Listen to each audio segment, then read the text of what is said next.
hey, you know, when you get those opportunities to say thank you, because when you get around veterans and they start telling stories, there's times where I go, I'm just honored to be in their presence. And you just let them talk and share. And every now and then you do get a thank you, like what he and his wife were able to do. And real quick story, we were at the Air Museum in Lowry, and there's a fellow there that he takes care of all the planes. He refurbishes them when they come in, takes care of them later, and he saw my 82nd Airborne lapel pin, and he goes, hey, come here, I want to show you something. And he takes me in the back, and they're working on one of those little survey planes, or bat planes, I think, reconnaissance planes, smaller than Pipers. I mean, they're just tiny little planes. Big 82nd Airborne logo on it, and he goes, me and my men were on the ground in Vietnam, and this is the plane that called in an airstrike. You know, so I get to work on this plane. Several months later, a guy walks up to him and goes, hey, is the tail number right on that plane? And he goes, yeah. He goes, I used to fly that plane. They checked the date. He was the guy that called in the airstrike. And he goes, dude, I'm standing here because of you. Call on it in. So every now and then you get a chance to do that. So Julie, I was going to ask you, because you shared some great stories at the Memorial Day service in Parker, and you touched on one.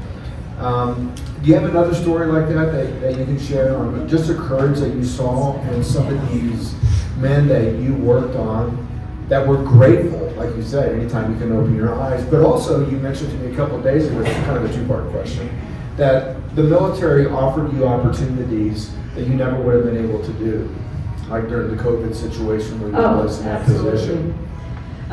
You know, when you come in as a doctor, as a surgeon, you don't think you're going to be in charge of anything monumental. Like when I would have my unit, we had civilian, like S1, S2, S3, the people that handled your orders and your travel arrangements. And so those kind of things, I didn't have like a normal traditional unit because I was always at the big hospitals.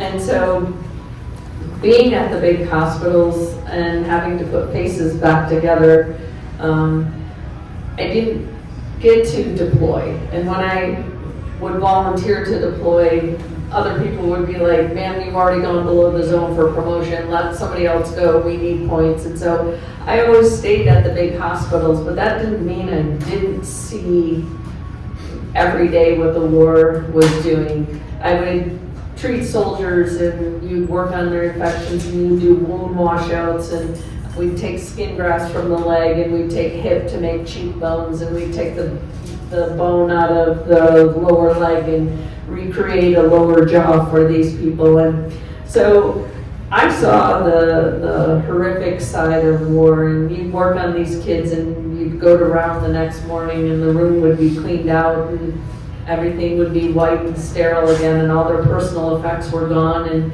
they would die of sepsis or an infection in the night. And these were people you made connections with. And I had a young man that came in and his face was blown apart, and we worked to recreate his orbit. I took the bone off of the back of the skull, and the inner cortex up against the brain is the same curvature for the floor of your orbit. And so we took that bone to give this young man the ability to wear a prosthetic eye. And he had lots of injuries and burns, and so when he came back in and we were seeing him and he was getting better, and he's like, Doc, I was accepted to Ranger School, and now they're telling me because I don't have an eye, and I'm blind in one eye, I can't go to Ranger School. And I was like, well, I got a friend in JAG, let's go down and let's talk to them. And so we looked up the regulation, and the regulation basically said the requirement to go to Ranger School was you had to pass a PT test and max it, and you had to be proficient and shoot expert, and you had to be physically fit. And it didn't say anything about having a prosthetic eye. So this kid went and bought lots of ammunition, and he went out into the range and just kept shooting and shooting and shooting, because when you're missing an eye, you have no depth perception, and it changes your ability to see as a target. And so this kid went through everything, and he's running and doing all these things, and finally he said, I'm gonna take this letter that says I was accepted, and so then he went to JAG and went to command, and they were like, all right, let's give this kid a shot. Not only is this kid resilient, but he was always the role model guy helping people in the hospital. He would go to the other rooms, to the other soldiers and say, look, this is not the end of your career. This is the beginning of you changing what you can do and give back. This kid went to Ranger School, became the honor grad of his Ranger class program, and then redeployed with a prosthetic eye. And he was on the front page of Men's Health, and he came back in like a year later, and he's like, I'm glad you're here. I came back from a deployment. I've been doing these things, and he's like, you were the only person who just didn't close the door and didn't say that's a no. He's like, you're always trying to find some way to help somebody. And I was like, well, my husband, who was a Mustang, and I was like, he's always the one telling me there's always a exception to policy. And so, and there were lots of times that people would say to me, how do you know this? And I was like, oh, I just, read a lot, study a lot. And I didn't always want to give my husband credit because he was deployed anyway and he was gone. But he was always the person, there's always an exception to policy. Don't always accept the first no you hear. And so people like that were so resilient, and it's just amazing what the body is capable of doing when you just encourage it. The body's like the best computer system, and I'm not tech savvy, but I mean, the body is the best computer system I've ever seen that can override and work and mend and heal and continue on and keep working every day. But there's hundreds of stories that I could tell, but that's one of them. That's just this remarkable young man. And that's a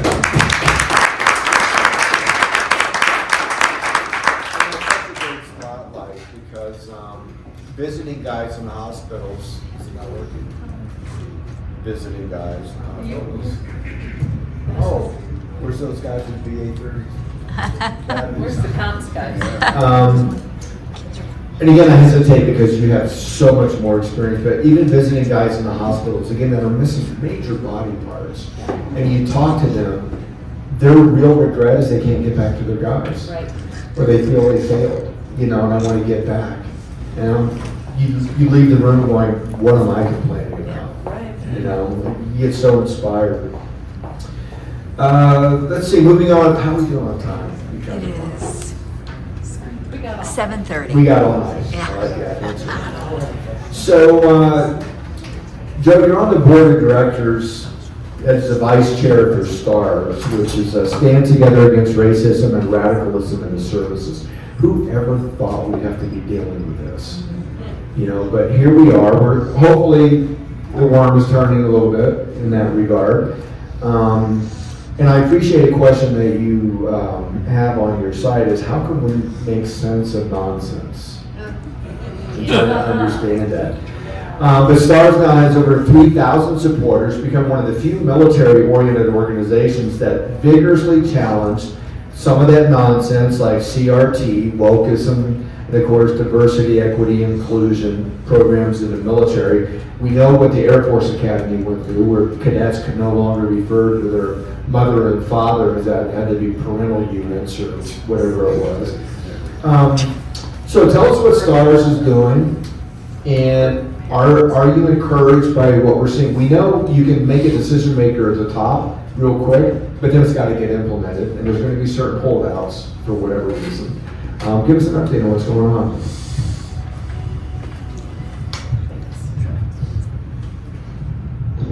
Yeah, well, thanks. STARS is a nonprofit organization. It was formed about 4.5 years ago with some senior officers of the Air Force Academy when they saw what was going on at the Academy, which was turning bad woke. But it was not only the Air Force Academy, in all fairness, it was also West Point and the Naval Academy. It was all being pushed from the administration. And so they formed up because they didn't like what was going on at their academy and started pushing back against it, and that was the birth of STARS. They brought me on board about nearly 4 years ago, 3.5 years ago.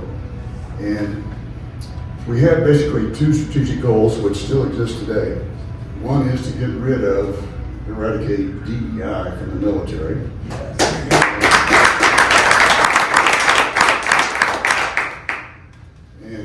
That has been done, I would say, on paper, on the surface.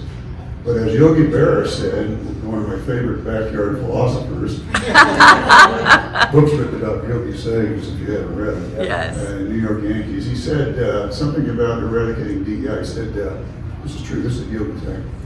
He said, eliminating or eradicating DEI from the military is 90% physical, and the other half is mental.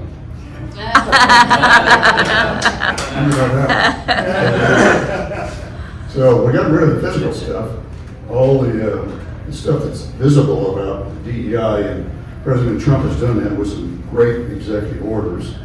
And Pete Hegseth has backed those up with some great memos to the force saying, here's what you got to do to get rid of it. All right, that's been done. That's the easy part. That's the physical part.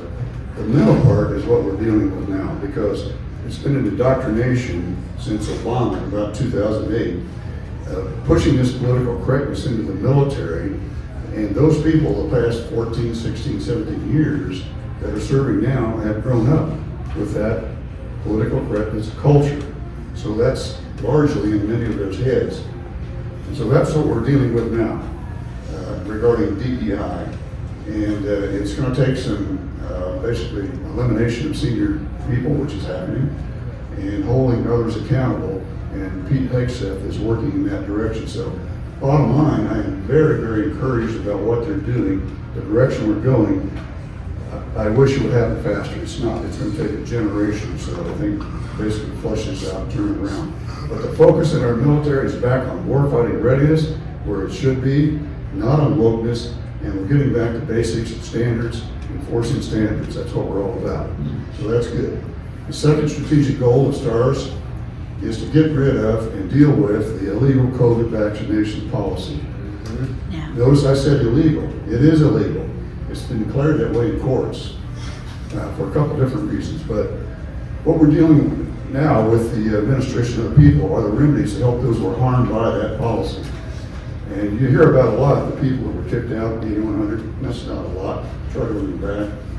But there's tens of thousands that left voluntarily because they didn't like it. They didn't like the wokeness. They didn't like the vaccination because of religious reasons or whatever else. And so they're gone. So that's being worked, and that's kind of the easy part of this, I think. What's the hard part is those are still in active duty who resisted DEI and resisted the illegal COVID vaccination that got negative personnel actions taken against them. They were denied promotions, taken off promotion boards. They were not given key assignments like command. They were not put into schools that are promotion enhancing. That's tremendous damage, and we're working on that part. But from a medical standpoint, and you veterans, this is the key. In STARS, we're bringing up and we're pushing with the VA Director, Doug Collins, to help us get those that are showing signs, medical signs of harm coming from the vaccination. They're very real. Myocarditis, strokes, blood clots, certain kinds of cancers, that they receive those because of the result of taking the vaccination, get them under what's called the PACT Act. It's an act that incorporates all the toxic substances that veterans have been exposed to over the years. Like guys like me, Agent Orange, burn pits from Southeast Asia, also asbestos from the Navy and other World War II billets, asbestos exposure. They're under the PACT Act. Well, the vaccination has been shown to be toxic. So why is it not under that act? And if it were, then veterans who showed those conditions would be treated as presumptive conditions, like they are for the rest, automatically entitled to VA care to treat those illnesses. We're pushing that hard. Finally, I'll say on STARS, we've sent a letter to President Trump. I was one of the signers that says, hey, look, President Trump, a bunch of these people that were kicked out because they did not want to take that vaccination or objected to DEI got less than honorable discharges. That's not right. These are the best kinds of people we want. They stand on moral grounds. So we're saying, President Trump, how about granting those people amnesty and pardons raise their discharge rates up to Arbuckle, so they're entitled to VA care for the GI Bill, and also restore some integrity back to them because they did the right thing. How do we do this in STARS? I'll close it off. We work with Congress and staffers. We work with basically through legal actions. We take certain legal actions, and also we do education. Educate the public about the damages being done to our military by these policies. We got a great briefing which we'll take around. Anybody wants to see it. It's called an American Briefing. That's STARS. So look us up. The website is STARRS.US. STARS, 2Rs.US. You will be, I think, amazed at what's on that website. All volunteers. Thank you. Tim, I'm going to ask you to come up really quickly, if you could, because we're going to do a kind of a rapid fire here. There's something else, because we want to let you all know, like with STARS, things that are going on, just because you take off the uniform does not mean you're no longer serving. Tim, obviously, you're a great example of that as well. There's something called the Major Richard Starr Act, where currently veterans with combat-related disability cannot receive both their full retirement pay and their VA disabilities. They must choose between the two. It has bipartisan support. There's enough votes to pass it, but it's kind of snagged in a procedural process. Can you just give us a real quick update? Well, with the Richard Starr Act, like Jonathan was saying, it's for those veterans that got wounded and got medically retired, and they would have probably done 20 years in the service, and had they done that, they would have got what they call your VA disability and your retirement. And so the Major Richard Starr Act that we're wanting them to pass is going to enable those service members who got wounded the same benefits of somebody like me who did 20 years in the military. I get both my disability and my retirement. They don't, but they should have. And so it went up to vote, and to my understanding, there was some opposition because there's some funding issues. It's going to cost billions of dollars because you have to think if they award them those service members to be able to get the retirement and the disability, it's going to cost a lot of money for the U.S. government. So they're very reluctant to want to pass this. But we do have some bipartisan support. We have the Democrats. We have some mostly Republicans wanting to get this passed. But like I said, we want to make people aware of what is the Major Richard Starr Act and what's the benefit for those service members, because they rightfully deserve to have that. It's called concurrent receipt. Like I said, receiving both. So that basically just wanted to make everybody aware of that. So if you hear anything in the news about the Major Richard Starr Act, if you have a way to influence people, if you have congressmen, whatever, just make your voice heard. Is there a website or something where people I know that, I don't know the website. The other speaker was going to talk about this. I wasn't quite prepared. But there is a YouTube video. The gentleman who was medically discharged, if you type in Major Richard Starr, you'll see that video. He was on the news, like Fox or whatever it was. And it's like probably a 7 to 10 minute video talking about the Major Richard Starr Act, and it provides the website information and all that, where you can get more information from it. So back to Joe, and like Bryan and I, we met at the Broadmoor, obviously suffering for the cause. We were supposed to be at breakouts. When we started talking, we stayed in the green room all afternoon. We also met at the Broadmoor a handful of years ago, and at the same time, we met the former Space Force Lieutenant Colonel Matt Warmer.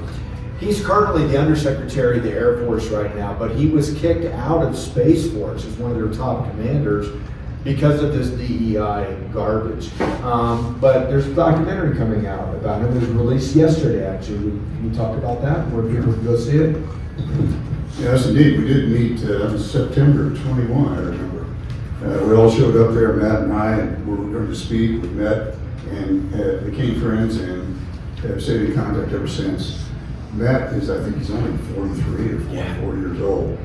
And if you don't know the story, Matt was a Space Force commander, kicked out because he objected to DEI. He wrote a great book about that situation. And the movie about him is a documentary based on the book itself. And his book is Irresistible Revolution, in case you want to look it up. It's a great book, I highly recommend it. So the irony behind this whole thing, and also I think it's a testament to some divine intervention. After Matt got basically kicked out of the Air Force, lost everything, he came to STARS, by the way, I just talked about it. He was our executive vice president until, by coincidence, he met President Trump at a round table down at Fort Bragg. And he spoke to President Trump there briefly and asked President Trump if he would form some kind of a commission to get rid of DEI from the military. And that was really very articulate. And Trump turns around to him and said, yeah, I'm going to put you in charge. So, and so there was a lot of discussions after that with the White House staff as Trump was leading up to taking over in January. And Matt thought he was going to be on some kind of a task force to do that very thing. It didn't work out. But what did work out was President Trump nominated him to be the Undersecretary of the Air Force, the number 2 person in the Air Force. So he goes from a lieutenant colonel to the number 2 guy in the Air Force right now. And he's in the job the Pentagon has been for over 2 months. So the documentary came out yesterday. The title of the movie is Call Sign Courage. You can go on to Salem Studios is sponsoring it. Salem Now. Salem Now, yeah. Yeah, Salem Now. And if you want to stream it, you can pay $10 and stream it. And it'll be hopefully in theaters at some point in the future. You can also buy a DVD. But it is a true story of Matt Lohmeyer. And it's just a phenomenal story. The guy is a very, very solid Christian, a solid family man, 100% patriot, and extreme courage for what he had to do. Moral courage. That's great. No, Matt's a fantastic guy. When you meet him, he's got that charisma too that you're just going to sit there and get locked in and listen to what he's got to say. Okay, so kind of a rapid fire thing, so we can wrap things up. And I don't know if there might be some questions any of you might want to ask. So is there a moment, we'll just go down the line, is there a moment where humor got you through a really tough time or circumstance? We know about foxhole humor. But is there, and we know laughter can be medicinal too. Does anything come to mind where you were able to laugh your way through something? And okay, start with the captain. Yeah, definitely. I would say, I think the third LAR, that second deployment, right there in the middle of the surge. It's myself, another Navy doc, about 50 corpsmen, but we're spread out over about 1,000 Marines. You're in these areas where you break away in task force of like 100, 200 at a time. I remember we were in a train station that we took over, and it was me, 2 of my corpsmen, and probably about 80 of the Marines. And we're in a crappy, there's like camel hair and sheep hair and, just whatever, God knows what it was on that side. And I just remember, it's little jokes that you make, right? Just little things. But that's the only way you survive some of that stuff. And so when bad things happen and like the pressure's on, we had a mass casualty on that where we had probably about 5 people for myself and 2 corpsmen, 5 injured guys. That's a mass casualty. You've overwhelmed us. And I just remember at that time, that's where the joking and the humor has to come out, because that's the only way you get people to kind of okay, it's okay. Let's just keep moving. Let's keep moving, and the humor is key for it. Try to pull on your MASH lines from the series. I never liked that. I was never a fan. I was more of, I never really kind of got into that. But mainly because they were Army. So. What career was in Vietnam? Yeah. So I had a time when I was on the ICU unit, and this kind of an old curmudgeon warrant officer kind of guy comes in, and he's in congestive heart failure, and I'm trying to get through his medical history, and this guy's just talking, and he's like, well, do you know who I am? And I was like, no, I'm new. And so he tells me that he's chief Warrant Officer Novacell, which is down in, and which now the base down in, I think it's Alabama, Fort Rucker, Alabama, is now called Novacell, and he was sick, and he's telling me all these stories, and and then he kind of drops that, oh, and by the way, I'm a Medal of Honor winner, and I was like, oh, okay. And then I go look him up and I read about him, and he basically knew his days were numbered, and he told me that night when he was getting sick, and I was like, should we call your family in and get everybody? And he's like, he basically told me that he was gonna bring the fight to me. And I was like, see, I get off shift at midnight, and if you're gonna code, do it after I leave, kind of thing. And he was just a cantankerous, curmudgeon kind of guy, but he was amazing, and he had the most wonderful stories. And sure enough, he codes when I'm in the ICU by myself, and I'm an intern, and I'm like calling the code and doing chest compressions on him and his family in the hospital. It's like a fishbowl. There's just all these wall of glass, and the family gets to sit there and watch you, and we're working on him, and about an hour and a half into his code, I look over at the monitor and I see a beep, and I'm like, oh my God, thank God. So he comes back, and I was just like, I walked out that night, and my NCO had said to me, he's like, ma'am, you gotta click in and out of the building, and we need to have you scan in and out. And I was like, I have not left this building in 7 days. So wow. I've been working, and so I was like, dude, I just had a bad day. Today is not the day to get in my face about something. And so this man told me, he's like, I flew all these missions in Vietnam, and I was a helicopter pilot, and I have bullets still in my body, and I'm gonna bring the fight to you because I'm not going out. I thought I was gonna go down with my helicopter one day, and they called it aircraft, and he goes, I thought that's how I was gonna die. And he's like, dying in a hospital bed wasn't the way I was gonna go, and he's like, I'm gonna bring the fight, and he did. And about 3 days later, he coded again, and he did pass away. But it was the humor that he's like, get your game face on because it's coming, lady. And I was like, all right, but you have to look at those kind of days that I met the most remarkable person, and he has the most remarkable stories. And the best story was he was really short, and he was a tiny little man, and he said he used to tape with masking tape quarters on the heels of his feet and the balls of his feet so that he could be just tall enough inside his shoes to make the minimum height to be a helicopter pilot. But that's one of the times that you just had to sit back and be like, yeah, thanks buddy, thanks for bringing the game to me that night.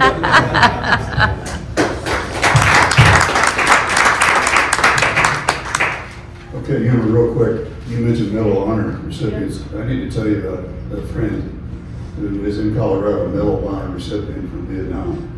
His name is Drew Dix. Yes. Yeah. Drew lives up in Westcliff, where my wife and I used to live.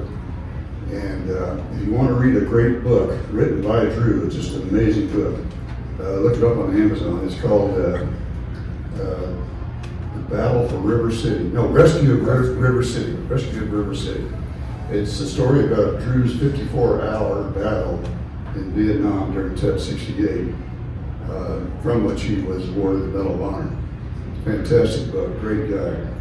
And there's a great place down in Pueblo that Drew and someone else established, and Drew still goes there frequently. It's for Medal of Honor recipients. It's Most of the country, I think. yeah, he's got about 65 of them there with pictures. And it's the Center for American Values, CAV, Center for American Values. So anyway, Drew's a great guy, great friend, and by the way, he is a STARS Board of Advisors member. Great. We have a tremendous group of advisors at STARS. All right, humorous.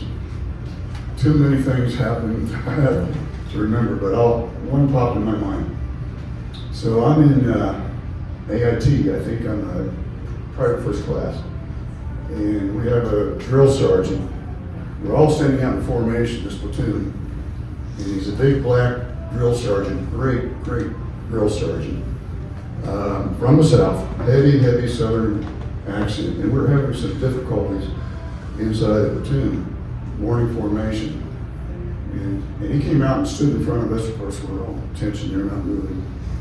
And he says, I'll try to imitate the way he did it. All right, you mins, listen up. There ain't no such thing as a personality conflict. I's got the personality, and you's got the conflict. We're just about far out formation. Never forget that.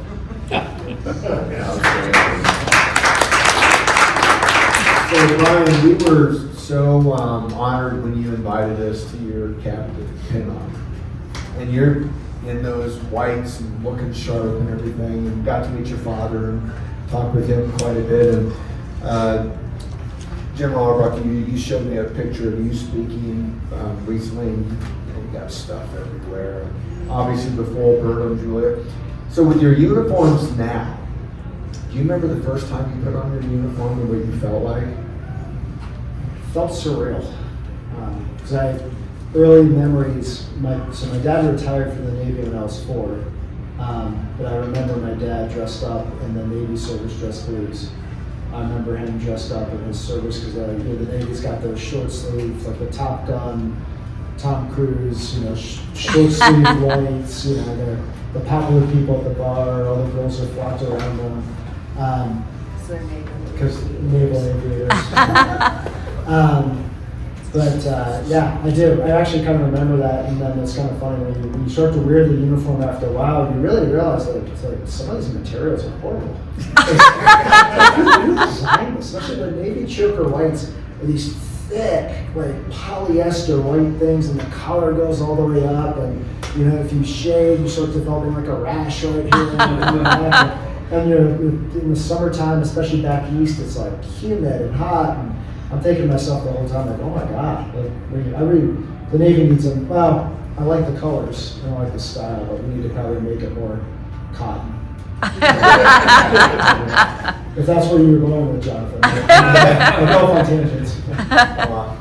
Okay, we'll leave it there. So the first time I wore my dress blues was down in San Antonio when they were fitting you for it, and I was like, oh, this looks really nice. And so I was always excited and pretty proud to wear my uniform until I had to stand next to my husband with his ribbons from here down to here, and I had my one little ribbon on there, and I thought I was so cool. But the one part I like about my dress blues is I'm happy to say that what I was fitted in 1997, on September 16th, on 1997, I have not altered it, I have not taken it out, and I can still wear it and put it on. But that's one of the nice parts of I do love wearing the uniform, and it does give you a little pride, and when I get the opportunity to wear it, I'm always happy and blessed to wear it. That's great. First time you put on that E1 uniform. Yeah, I was just thinking about that. All right, so I show up as an inductee, enlistee at Fort Ord, California. And we go through the induction. I think about the first day, everybody gets their hair shaved. Yeah. You've seen pictures of that, we're all fur. Then they march us down to the quartermaster warehouse. Big long tables like this with a bunch of people behind it. And they march us on the other side. They give us shirts and underwear and socks and boots and everything else. The first thing gets a duffel bag. Duffel bag shuffle. So you get all your uniform, they just kind of look at, well, you're about this size, you're about that size, you take this, these boots might fit or they might not. You get these in line, the duffel bag is full, go back to barracks with the drill sergeant, and that's the first time I put the uniform on. Right. It's fatigues, OD green, nothing on it. The might fit, kind of sloppy everywhere. You're lucky the boots fit. Yeah. Underwear normally fit, t-shirts fit. But you look in the mirror and say, geez, I'm in the Army now. So one more quick question, and I do have a follow-up, and again, we'll see if anybody wants to ask. So, you and I talked about this, Julia. Is there pride or a different kind of worry when you have a child that's serving in the military? Or is it a bit of both? Well, it is very different when you see all the soldiers and they're all in their uniforms and they're like, oh, I'm going for special forces, I'm going airborne, I'm going this. And then when your own kid comes home and says that, and you're like, oh no. And I was like, how about medical? They don't shoot a lot of bullets at us. They don't blow up a lot of bombs at us. But when I first met Tony, he's like, I love what I do. I'm not changing what I do. Not negotiable. And I was like, shocker, surprise. But when your kid says that, and it's different because I was like, I gave birth to you, and it is different because I don't want him being out on the front line. I don't want him being the first person out of the plane. I don't want him doing that, but I don't want to hold him back because when he was a little kid and we went to career day and he was like, my dad jumps out of planes, my dad gets to shoot guns, my dad gets to hunt down these bad people, my mom takes care of sick people, but my dad, I mean, that's all I got. And there's nothing that I was gonna ever get to change his mind, but I mean, I know he's the kid that would charge the hill to save everybody else. And so that's where it makes it hard when you're like, that's my kid. No, I don't want him to be that kid, but I do want him to be that kid. And I'm proud of him for it. So it's tough. It's a whole different mindset when you're looking at your big guy. Yeah. You know, Brian said no Army. Huh? Brian said no Army. No. Well, I guess I do have one last question for Julia. No. Oh, and by the way, everybody, circle on your calendars, December 13th, go Army, beat Navy. So, Julia, you're a full bird colonel. Yes. Your husband was a lieutenant colonel.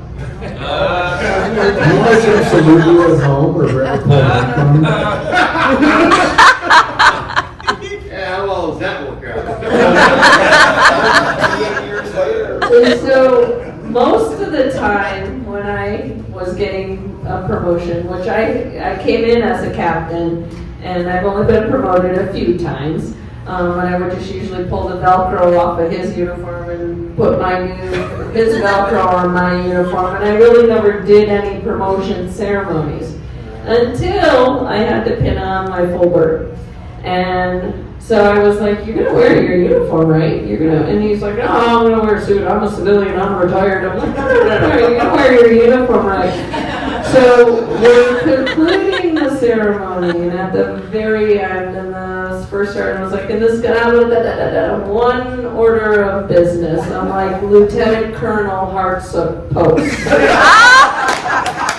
And so he does and he rolls his eyes, he comes in, and he's like, and I was like, did anybody see that? Because I did not see that salute. And I was like, how this works is the senior officer initiates the salute, and you hold the salute to the senior officer.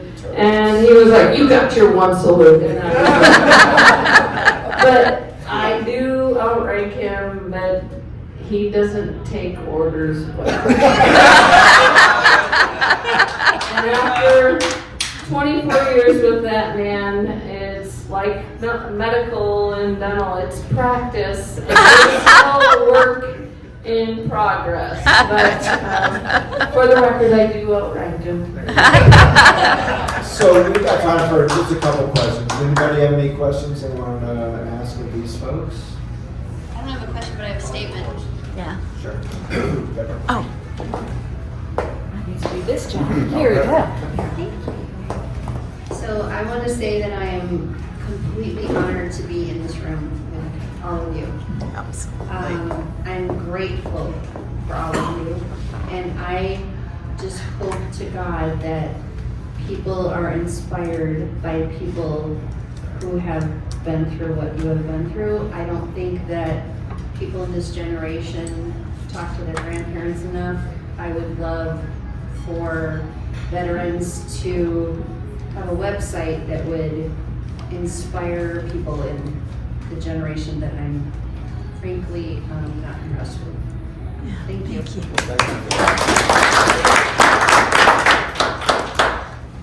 Any other questions? No, I think we're good. All right, well, thank you everybody for being here. I know this was a really busy week also. There were so many other things going on tonight, but, you know, we can never do enough to serve our veterans, but we can always do more. And so I really appreciate that. Something that Gary said, I'm getting emotional.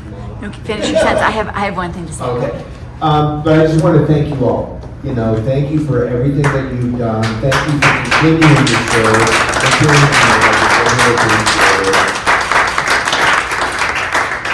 And the only thing I wanted to say is stories like this are so valuable. As you may know, we record every single one of our programs. And I encourage you, share it far and wide. Go to the Facebook page. You can scan the QR code there, join it. Jonathan edits it together below his pay grade, not the military terminology as a director, but he puts it together. Please share it far and wide. Less than 0.5% serve, and we have some of the best who have served our country here. So be sure to share this video later, join the Facebook, and share it far and wide. Thank you. Thank you.